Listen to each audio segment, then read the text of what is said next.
오늘은 요한복음 11장 45절에서 57절 말씀으로 하나님의 자녀를 위한 죽음에 대해서 말씀 묵상하겠습니다. 첫째 단락의 속마음과 다른 위선의 말에 대해서 보겠습니다. 마리아에게 왔다가 예수께서 하신 일을 본 유대 사람들 가운데서 많은 사람이 예수를 믿게 되었다. 그러나 그 가운데 몇몇 사람은 바리새파 사람들에게 가서 예수가 하신 일을 그들에게 알렸다. 그래서 대제사장들과 바리새파 사람들은 공의회를 소집하여 말하였다. 이 사람이 표징을 많이 행하고 있으니 어떻게 하면 좋겠습니까? 이 사람을 그대로 두면 모두 그를 믿게 될 것이요. 그렇게 되면 로마 사람들이 와서 우리의 땅과 민족을 약탈할 것입니다. 그 가운데 한 사람으로서 그 해의 대제사장인 가야바가 그들에게 말하였다. 당신들은 아무것도 모르오. 한 사람이 백성을 위하여 죽어서 민족 전체가 망하지 않는 것이 당신들에게 유익하다는 것을 생각하지 못하고 있어.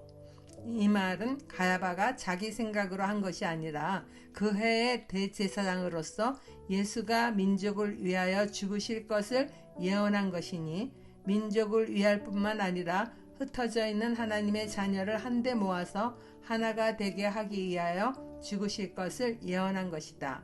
그들은 그날로부터 예수를 죽이려고 모의하였다.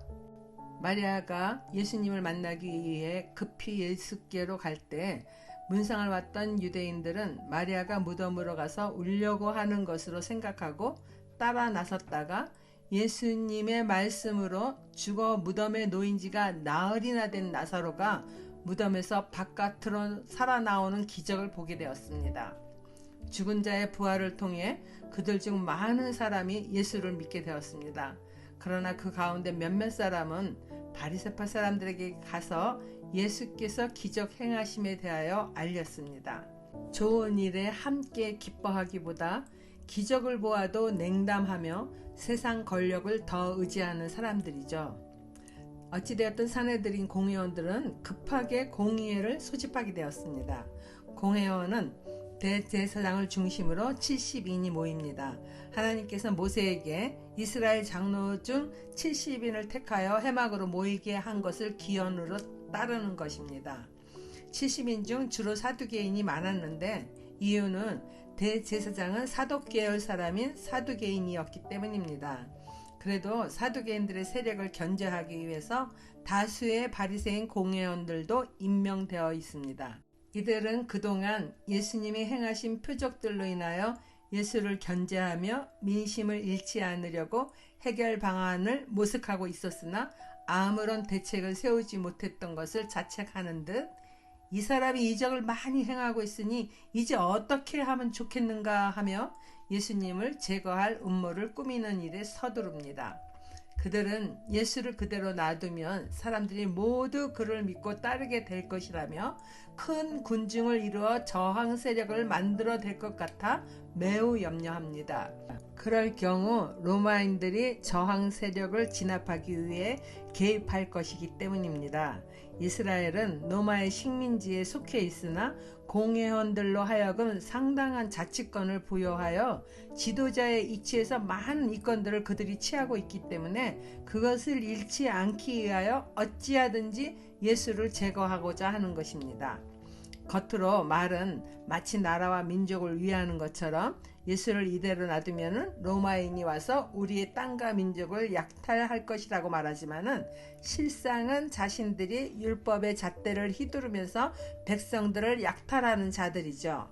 그때 대제사장인 가야바가 공회원들이 아무것도 모른다며 한 사람이 백성을 대신하여 죽으면은 민족 전체가 망하지 않겠느냐며 그렇게 하는 것이 공회원 당신들에게도 유익하다는 것을 생각하지 못하냐 하고 질책과 대안을 내놓습니다.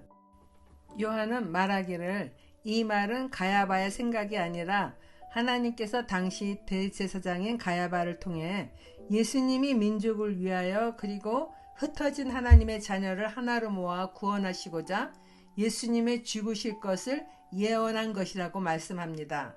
그러나 하나님께서 대제사장의 직분인 가야바를 생각해서 주신 말씀이 아닙니다. 하나님은 그에 반드시 예수님이 하나님의 자녀를 위한 죽음을 치르셔야만 되는 그러한 계획을 가지고 계셨어요. 다만 예수님이 대속의 십자가를 지셔야 되므로 대제사장의 직분을 사용하여 예수님이 대속하기 위한 죽음에 대한 예언을 하게 한 것이죠.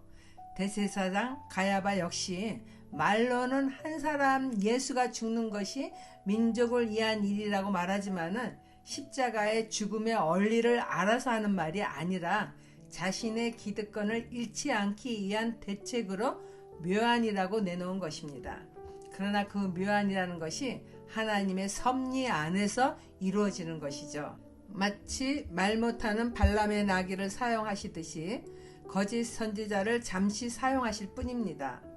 가야바의 말이 떨어지자마자 그날로부터 그들은 예수님을 죽일 모의를 집중적으로 합니다. 적용 질문입니다. 나의 유익을 위하여 속마음과 다른 말을 할 때가 있습니까? 혹은 손해를 보는 일이 있더라도 정직한 말과 행동을 취함으로 어떤 좋은 결과를 얻은 경험이 있었나요? 둘째 단락입니다. 예수를 잡기 위한 명령을 내림. 그래서 예수께서는 유대 사람들 가운데로 더 이상 드러나게 다니지 아니하시고 거기에서 떠나 광야에서 가까운 지방 에브라임이라는 마을로 가서 제자들과 함께 지내셨다. 유대 사람들의 유월절이 가까이 다가오니 많은 사람이 자기의 몸을 성결하게 하려고 유월절 전에 시골에서 예루살렘으로 올라왔다. 그들은 예수를 찾다가 성전뜰에 서서 서로 말하였다. 당신들은 어떻게 생각합니까? 그가 명절을 지키러 오지 않겠습니까? 대제사장들과 바리새파 사람들은 예수를 잡으려고 누구든지 그가 있는 곳을 알거든 알려달라는 명령을 내려두었다. 예수님은 산헤드린 공회원들의 모의 내용을 이미 다 알고 계시는 전지하신 분이죠. 예수님은 대속을 위해 유월절 양 잡는 날에 온 인류를 위한 대속의 십자가를 지셔야 함도 모두 알고 계십니다.